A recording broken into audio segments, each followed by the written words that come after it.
جو انسان اپنی خواہش کے مطابق زندگی گزارتا ہے، جو انسان نفس پرستی کے مطابق زندگی گزارتا ہے، جو انسان اپنی خواہشوں کے مطابق زندگی گزارتا ہے، وہ اسلام کو فالو نہیں کرتا، کہنے کا مسلمان ہے، نام کا مسلمان ہے، لیکن اسلامی تعلیمات پر عمل نہیں کر رہا ہے، وہ اسلامی احکام پر عمل نہیں کر رہا ہے، اس کے ذہنوں کے اندر، اس کے دل و دماغ کے اندر جو بات آتی ہے، جو اس کو اچھی لگتی ہے، جو اس کو آسان لگتی ہے، اس پر عمل کر لیتا ہے، اپنی نفس پرستی کے مطابق زندگی گزارتا ہے، اپنی خواہش کے مطابق زندگی گزارتا ہے۔ قرآن کا حکم کیا ہے، حدیث کا حکم کیا ہے، اللہ کیا فرما رہا ہے، میرے اور آپ کے آقا صلی اللہ علیہ وسلم نے کیا فرمایا ہے، اس کی پرواہ نہیں کرتا۔ اگر اس کے سامنے کہا جائے کہ بھائی تم مسلمان ہو، تم اسلام کے ماننے والے ہو،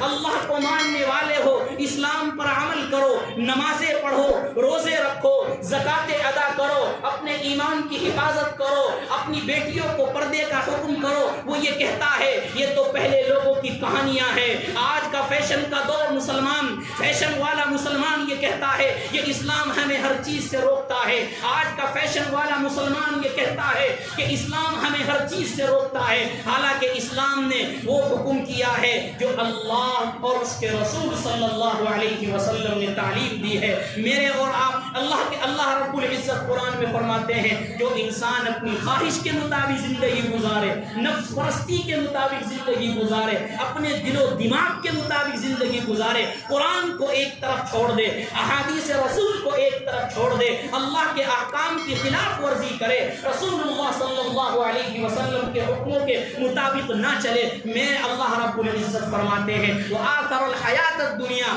دنیا ہی کو سب کچھ سمجھ لیا ہے، دنیا ہی کو سب کچھ اعلیٰ سمجھ لیا ہے۔ اللہ فرما رہے ہیں فإن الجحیم ہی المأوی، ایسے لوگوں کا ٹھکانہ جہنم ہے۔ یاد رکھنا ہے یہ پیغام اللہ کی طرف سے ہے کہ جو مسلمان، جو انسان اللہ کے حکم کو خلاف ورزی کرتا ہے، اللہ کے حکم کی تابع داری نہیں کرتا ہے، اپنے نفس کے مطابق زندگی گزارتا ہے اور یہ کہتا ہے کہ میں اسلام تو مانتا ہوں لیکن اسلام کا نام تو لیتا ہوں، مسلمان ہونے کا نام تو میں رکھ لیا ہے، مسلمان تو میں اپنے آپ کو کہتا ہوں لیکن اسلامی تعلیمات پر میں عمل نہیں کروں گا، اللہ فرما رہے ہیں ایسے لوگوں کا ٹھکانہ جہنم ہے۔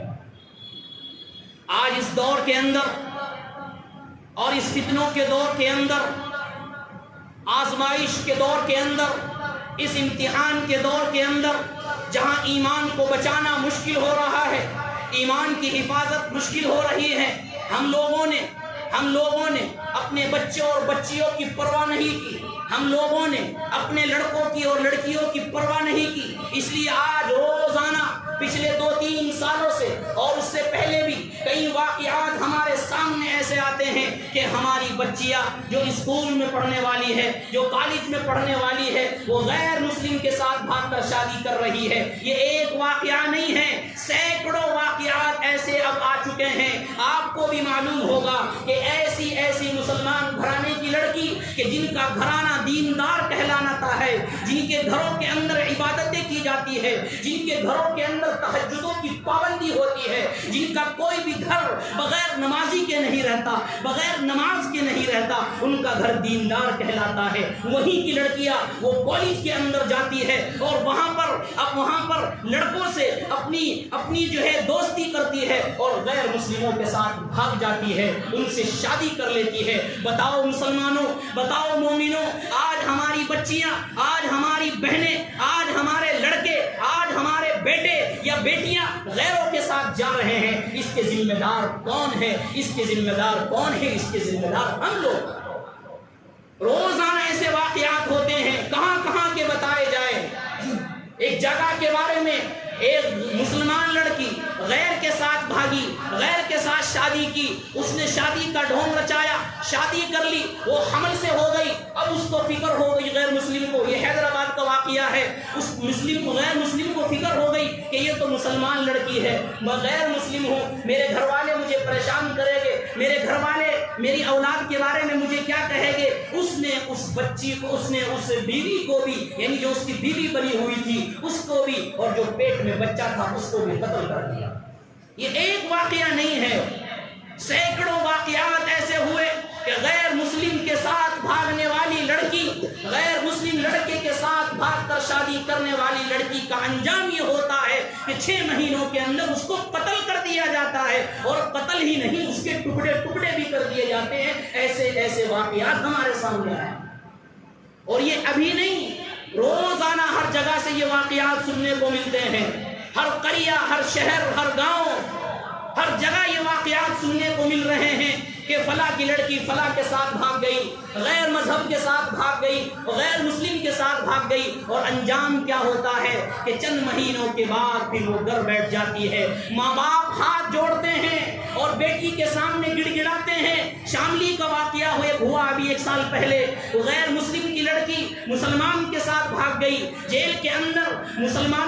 جیل کے اندر پولیس والوں نے ماں باپ کو بلایا، ماں باپ ہاتھ جوڑ رہے ہیں اور بیٹی سے کہہ رہے ہیں، بیٹی جو تو چاہتی ہے تجھے عطا کر دیا جائے گا، جتنی مال و دولت تو چاہتی ہے تجھے عطا کر دی جائے گی، جو تو جہیز مانگتی ہے تجھے دے دیا جائے گا، لیکن اے میری بچی، اے میری پیاری بیٹی، میں نے تجھے بچپن سے پیار دیا، میں نے تجھے بچپن سے محبت عطا کی، میں نے تیرے اوپر غیر کا سایہ بھی پڑنے نہیں دیا، میں نے تیرے اوپر غیر کی نظر بھی پڑنے نہیں دی، 24 گھنٹے مجھے تیری فکر رہتی تھی، تو اسکول میں جاتی تھی میری نظروں کے سامنے رہتی تھی، تو آتی تھی میری نظروں کے سامنے رہتی تھی، تو گھر میں کیا کام کر رہی ہے، میں تجھ کو دیکھتا تھا، تو میں تجھے بڑی پیار اور محبت کے ساتھ پالا ہے، میں تجھے کبھی مارا بھی نہیں، میں تجھے کبھی پیٹا بھی نہیں، میں تجھے پیار اور محبت سے پالا ہے۔ میری بیٹی، میری عزت کی پرواہ کر لے، اگر تو نے آج غیر مسلم کے ساتھ شادی کر لی، میری عزت کا جنازہ نکل جائے گا، لوگ مجھے کیا کہیں گے، میں لوگوں کے سامنے منہ دکھانے کے قابل نہ رہوں گا۔ لیکن اس کے اندر کیا بات تھی، اس نے کیا دیکھا تھا، اس نے اپنے ماں باپ کو ٹھکرا دیا، اور ماں باپ کو ٹھکرانے کے بعد وہ غیر مسلم کے ساتھ چلی گئی اور شادی کر لی، اور 6 مہینے کے بعد وہ دلہن بن کر گئی تھی، لیکن جب 6 مہینے کے بعد وہاں سے آئی تو اس کی لاش اور ان کے ٹکڑے وہاں سے آئے۔ ایسے ایسے واقعات ہمارے سامنے ہو رہے ہیں، اور میں آپ یہ بات کیوں